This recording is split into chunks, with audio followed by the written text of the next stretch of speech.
Have you heard of the sandwich generation? It's a generation of people who are sandwiched between the two generations that they're caring for, their children and their aging parents. Maybe you're there already. Maybe you'll be there in a few years. Helping your children to get organized so they learn to live a beautiful life is something you're deeply into if you listen to this podcast. But how about helping your mom or dad get organized for the next phase in their life? That feels a little tougher because they're not your child, but it is something you want to help them with. So, in this episode, we're going to talk about 5 challenges your parent could face as they approach the need to downsize and how you can help them through the process.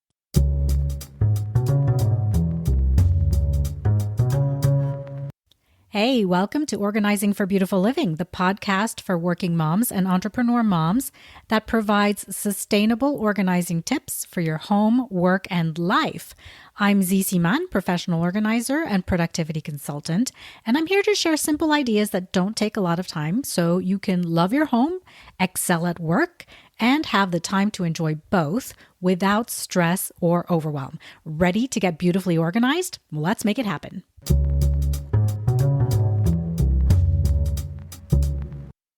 A couple of years ago, I traveled to my mom's place when she asked me specifically for help to reorganize her home. I was there for about 10 days, and we worked every day to go through the papers, the storage, every cabinet and closet and drawer. It wasn't only about decluttering, it was also about her feeling confident, having peace of mind that she knew what she had in her house and where it was kept. We didn't work nonstop, of course. We had plenty of family meals. The cousins came over. We had karaoke night. It was a semi-vacation for me. It was great.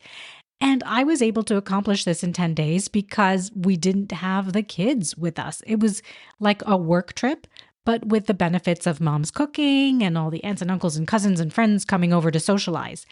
Of course, organizing is my job. I'm trained to do this, and I knew what had to be accomplished and how to accomplish it.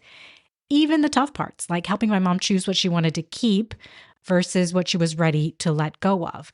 So I know that it's not realistic that you can spend 10 days straight with your parents, maybe, or accomplish as much as we did without overwhelming stress and maybe even distress on the part of your mom and dad when they start to look at a lifetime of stuff around them. Even though it would be amazing if you could spend these 10 days with them, it's going to be hard. Whether you're in the early stages of thinking about this or you're knee deep in sorting through decades of memories, you're going to face at least one of these 5 challenges I'm going to tell you about. Well, not you specifically, but your mom or dad will face them, only you'll be there with them. And each one of these challenges brings up a lot of emotions, both for you and them. So we'll talk about how to move through them with compassion, clarity, and a really good dose of strategy. The first challenge in downsizing is facing the significant lifestyle change. Let's start with the emotional core of this process. It's the dramatic lifestyle shift they're going to be facing. Downsizing isn't just about square footage. It's about identity. It's about going from a house full of family dinners, holiday gatherings, and years of routines to a new, smaller space that might feel like a blank slate, or let's be honest, it might feel like a downgrade.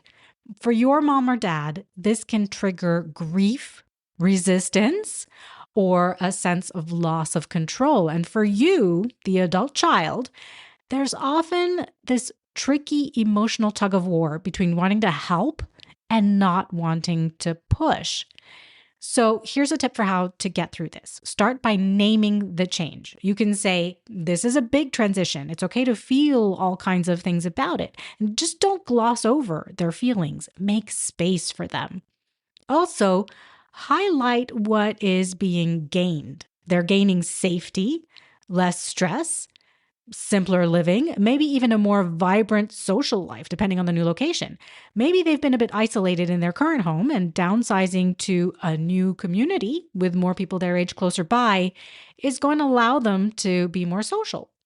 No matter how you look at downsizing, there's a definite change in what their life will look like. It might take time, but it's critical that they start to see that even though it will be different, it can still be good. Help them to paint a picture of that daily life. Will they feel more in control of their space? Will they feel safer with more neighbors nearby? Are they moving closer to you and your family so they'll get to see you more often? Is there a community with activities and hobbies that they can get involved with? Allow them to talk through all that with you and help them to create that vision. The second challenge is decluttering a lifetime of belongings, the stuff. And wow, is there ever a lot of stuff? Your mom and dad probably have decades of belongings layered with sentiment, habit, and sometimes a little bit of chaos.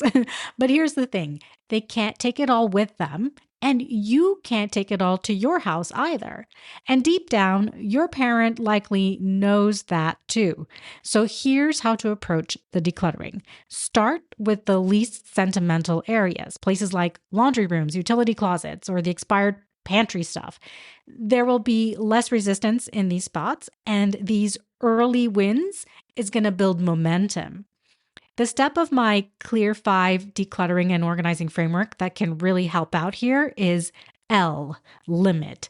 So, for example, mom, all your sweaters need to fit in this one drawer or bin. When you create a limit like this, it creates natural limits. All your paper files need to fit in these 2 file cabinets. Also, try not to ask, do you want to keep this? Because the answer is yes. Of course, she wants to keep it. My mom wants to keep every box and envelope that her Amazon deliveries arrive in because she will use them.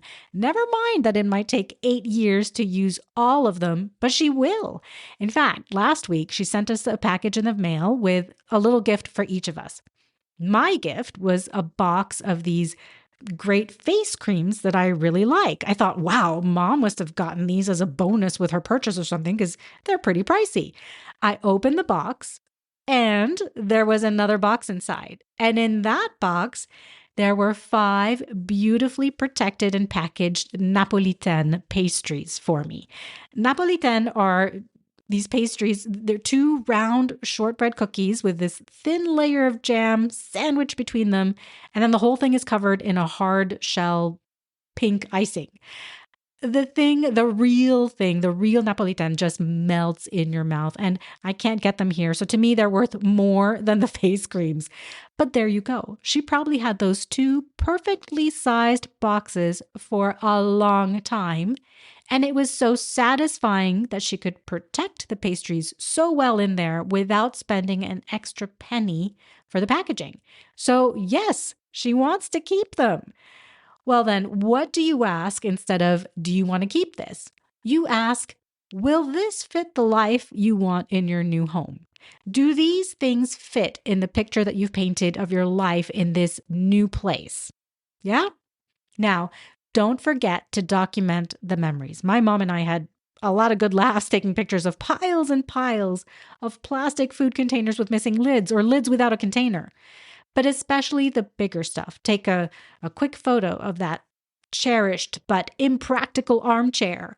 And that can sometimes be enough to let it go because the memory that the photo can bring is precious. The third challenge is planning the move-in in the new home. The move itself is a huge milestone, and here's where organization makes the biggest difference. Start with the new floor plans. Beg, borrow, and plead for the floor plan of the new home. Measure everything. What furniture will realistically fit? What storage solutions are built in the new place? With my clients, I create a layout so they can visualize where things will go. And you can do the same with your mom and dad. And this step is going to reduce decision fatigue later, not only for them, but for you, because after a long day of moving stuff in, you're going to want to just get it done. But your mom and dad they'll need time to think. So think about the possibilities of the space ahead of time. Be mindful of accessibility. Think about lighting, walker clearance, lower cabinets, and the stuff that they will want within easy reach. A pro tip here is to pack by zones: kitchen, bathroom, bedroom, and label the boxes in really large print. That way, when you or the movers arrive, you can place boxes exactly where they belong from the start. The fourth challenge is ongoing acclimation to the new home. Okay, so now they've moved in, but the adjustment doesn't end there. Many parents go through what I call the "why did I do this" phase. It's normal.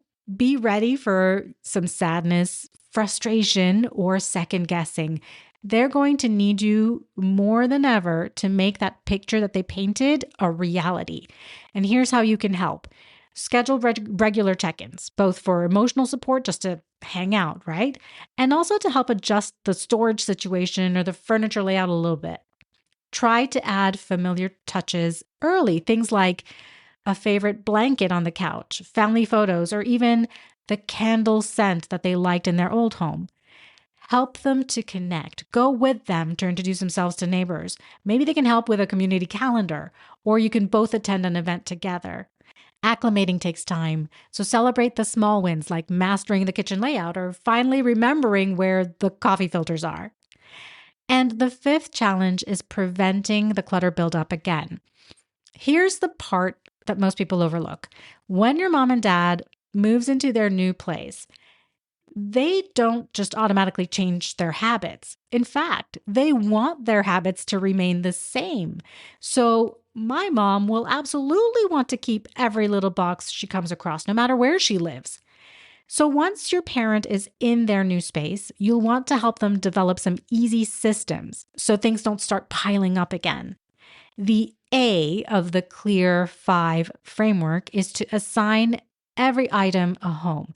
Help them to do that. Make sure it's easy for them to return it to that home every time. Use things like visible labeled containers if they're helpful. Think clear bins, drawer dividers, or open baskets. Bring up the one in, one out rule. So for every new item they bring into their house, something old gets donated or tossed or used up. And maybe most importantly, have regular reset days. Whether it's once a week or once a month, help them to do a 15-minute tidy and reset. This will help keep clutter in check, and it'll help them to retain a sense of control and peace that they will need. Helping a parent downsize is never just about the move, right? It's about honoring the past while building a peaceful, safe, and joyful future, and doing so with empathy and patience and, yeah, a little bit of strategy. If you're facing this season, you know that you're not alone. And if you want a printable checklist of questions to ask, items to sort, and tips for supporting your parent through the transition, I've got a free resource for you linked in the show notes, so take a look for that. So thank you so much for joining me today. If this episode helped you, please share it with a friend who might be going through the same thing. I'll see you next week with more ways to bring order and beauty into your life and home.